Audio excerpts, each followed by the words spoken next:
हरे कृष्णा। ओम नमो भगवते वासुदेवाय।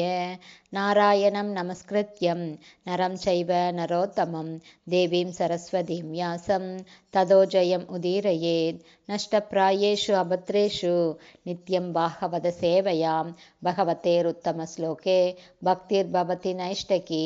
मुखं करोति वाचालं पङ्गुं लङ्कायते गिरिं यत्कृपातमहं वन्दे श्रीगुरुं दीनतारिणं परमानंद माधवम श्री चैतन्य ईश्वरम। हरे कृष्णा। शिल गुरुदेव की जय, शिल प्रभुपाद की जय। हरे कृष्णा। श्रीमद् பாகவதம் கேண்டோ 1 அத்தியாயம் 13 திருதராஷ்டிரரின் துறவு. பதம் 1. சூத உவாச்ச விதுரஸ்தீர்த்த யாத்ராயாம் மைத்ரேயாத் ஆத்மனோ கதிம் ஞாத்வ ஆஹாத் ஹஸ்தினாபுரம் தய அவாப்த விவித்சிதக. டிரான்ஸ்லேஷன். ஸ்ரீல சூத கோஸ்வாமி கூறினார், தீர்த்த யாத்திரையை மேற்கொண்டிருந்த பொழுது விதுரர் மாமுனிவரான மைத்ரேயரிடமிருந்து ஆத்மகதியை பற்றிய அறிவை பெற்று கொண்டதும் ஹஸ்தினாபுரத்திற்கு திரும்பி சென்றார். அவர் விரும்பியதைப் போலவே அந்த விஷயத்தில் அவர் நன்கு தேர்ச்சி பெற்றவரானார். பர்போட் பை ஷில பிரபுபாத். ஜெய் ஷில பிரபுபாத். விதுரர் மகாபாரத வரலாற்றில் இடம்பெற்ற முக்கியமான நபர்களுள் ஒருவராவார். வியாசதேவருக்கும் பாண்டு மகாராஜாவின் தாயான அம்பிகாவின் வேலைக்காரிக்கும் பிறந்தவரான இவர் யமராஜனின் அவதாரம் ஆவார்.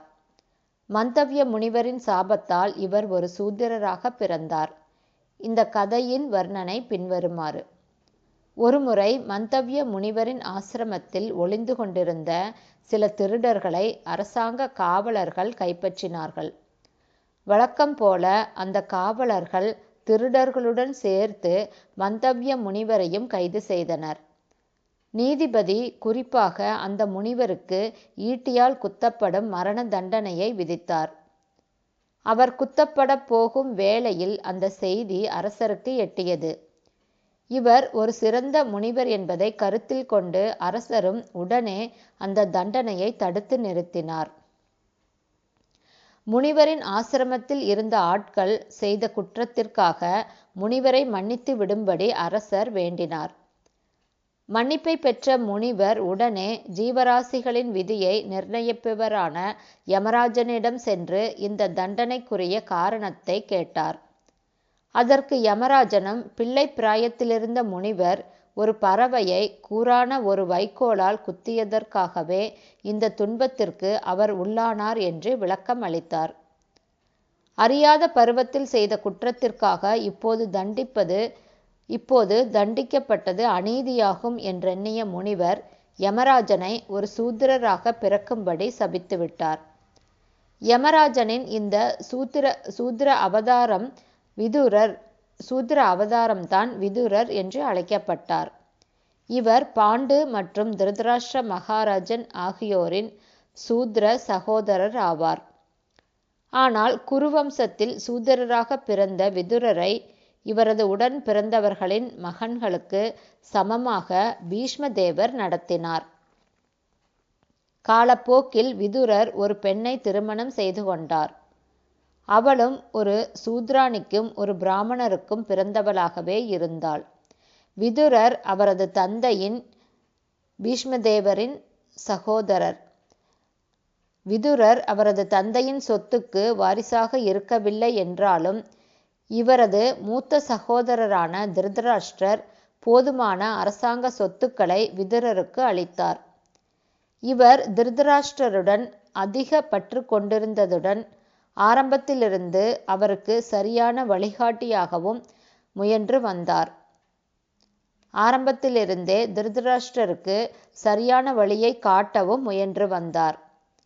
குருக்ஷேத்திர யுத்தத்தின் போது பாண்டு புத்திரர்களிடம் நீதியுடன் நடந்து கொள்ளும்படி விதுரர் தமது மூத்த சகோதரரான திருதராஷ்டிரரிடம் பல முறை மன்றாடி கேட்டுக்கொண்டார். ஆனால் தன்னுடைய சித்தப்பாவின் தலையீட்டை விரும்பாத துரியோதனன் விதுரரை நிந்தனை செய்தான். இதனால் விதுரர் வீட்டை விட்டு வெளியேறி தீர்த்த யாத்திரை சென்று மைத்ரேயரிடமிருந்து உபதேசங்களை பெற்றார்.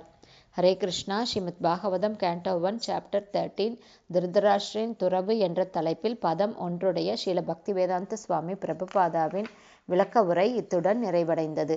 ஹரே கிருஷ்ணா. பதம் 2. யாவதக கிருதவான் பிரஸ்னான் க்ஷக்தா கௌஷாரவ அக்ரத ஜாதைக பக்திர் கோவிந்தே தேப்யஸ்ச உபரராமக. Translation.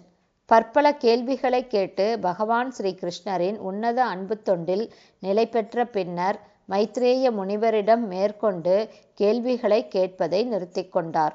பர்பட் by Srila Prabhupada. Jai Srila Prabhupad.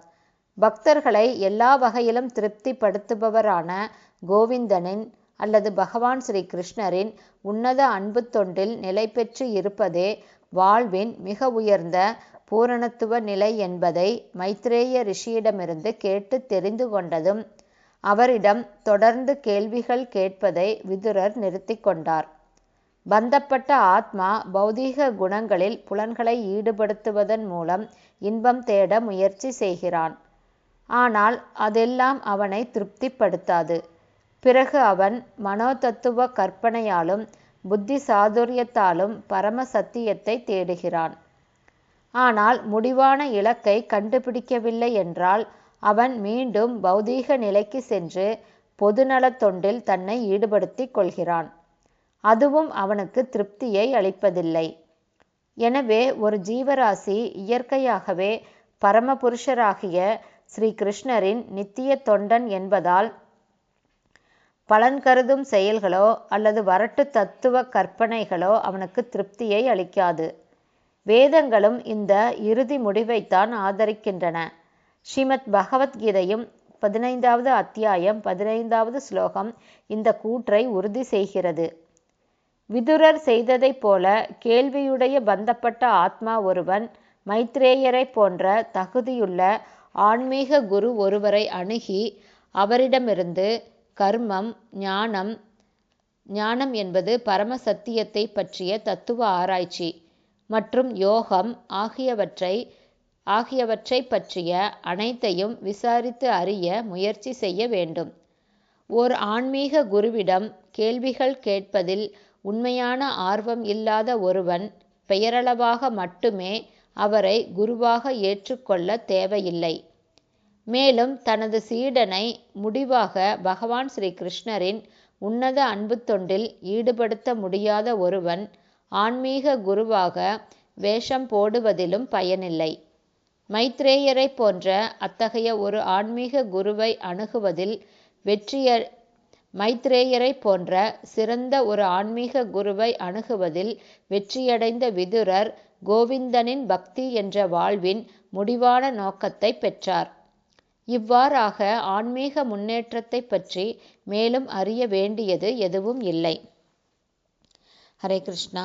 Srimad Bhagavatam canto 1 chapter 13 Dhritarashtra துறவு என்ற தலைப்பில் பதம் 2 ஸ்ரீல பக்திவேதாந்த சுவாமி பிரபுபாதாவின் விளக்க உரை இத்துடன் நிறைவடைந்தது.